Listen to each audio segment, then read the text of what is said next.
You know what? With today being the first day of December, it feels, I don't know, more appropriate during the story. Anyways, chapter 10. The next morning, Sarah came downstairs from the dining room transformed. The table was covered with beautiful tablecloth.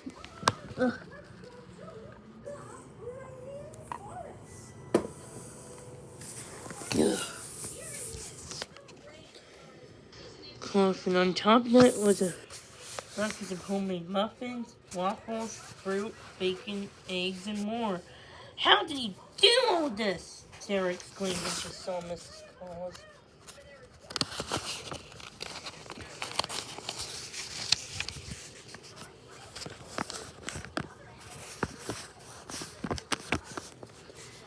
Mrs. Claus smiled. It's quite simple, really.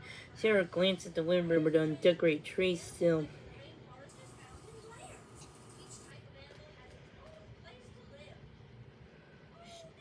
Jill stood sadly in the corner. I wish we had decorated the tree, she said. Well, close your eyes and make a Christmas wish, Mrs. Claus said for Wing. Sarah closed her eyes. I wish the tree would decorate like Mommy always did it. Crystal and Mrs. Claus let glow and magic dust flew into the room. Sarah opened her eyes. She gasped.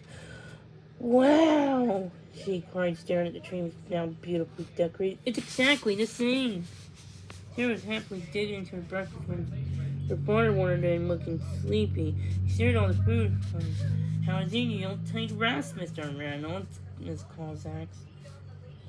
It was all right, I guess, Mr. Reynolds mumbled. Look, Daddy.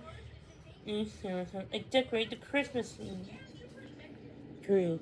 That's nice, Sarah. Very good, Mr. Reynolds said. Sarah bit her lip. Her father didn't seem excited.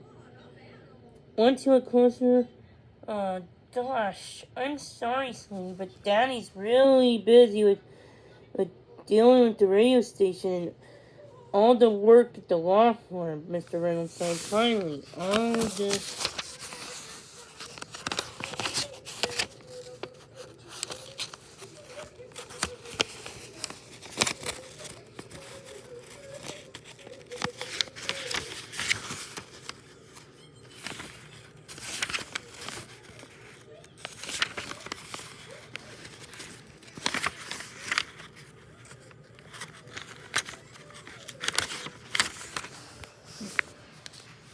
stuff was worn me down.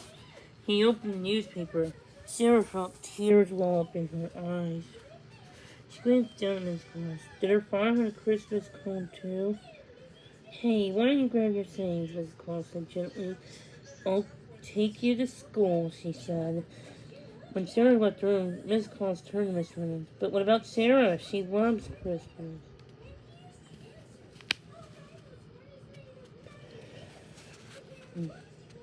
Miss Reynolds sighed again.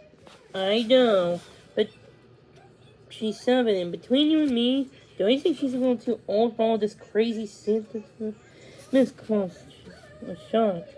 You're never too old to believe in Santa Claus, she said. The phone rang and Mr. Reynolds answered it. Sarah didn't return for backpack, and Miss Claus took her to school as promised. A short while later, they were walking down Main Street. A dark cloud hung over the once cheerful town. Sarah then spotted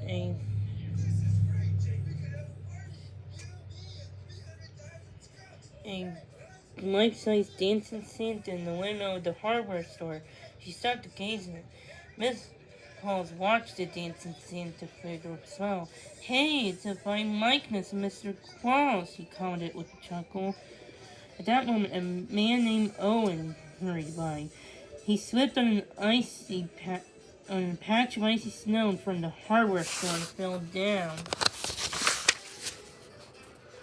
The owner of the store, Mr. Kent, was shoveling the sidewalk when he dropped the shovel.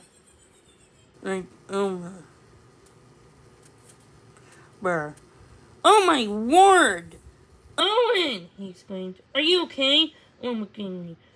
Why didn't you shovel your part of the sidewalk? He yelled. A puff of dust flew off him, and some of it landed on Mr.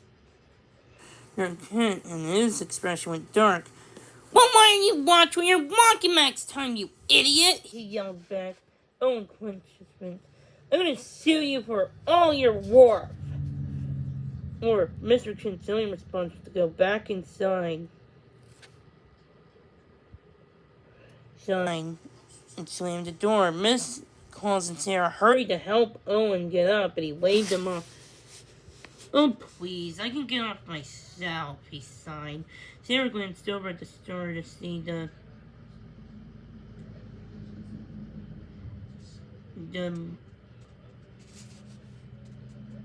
Santa stopped dancing. Mr. Kent unplugged it. Miss Claus sighed. It looked like the whole town caught Chris cold overnight. Come on, sweetheart, she said, leading Sarah away. The two of them hurried down the street. When they reached the radio station, Sarah saw the mayor nailing someone in front of the door. Hello, Mayor Denny. How are you doing? She asked. I'm foreclosed on this building, Denny replied. Your father hasn't paid the rent in a few months. But what about the fundraiser, Denny? Plan. Miss Clausen, I'm sure they'll make enough money to pay. Mayor Denny said, unlikely, sister. Given that there is ever going to be a chance of a Christmas snow. What do you mean? Sarah cried. I spoke to your father this morning, the mayor said. It seems he's given up on the radio station, too. Sarah couldn't believe her ears. Her dad really said that? But Mama loved the radio station, she exclaimed. It's been a long time coming, Mayor Denny said with a frown. I've just been too nice. He marched off, leaving Sarah and Mrs. Claus staring after him in shock.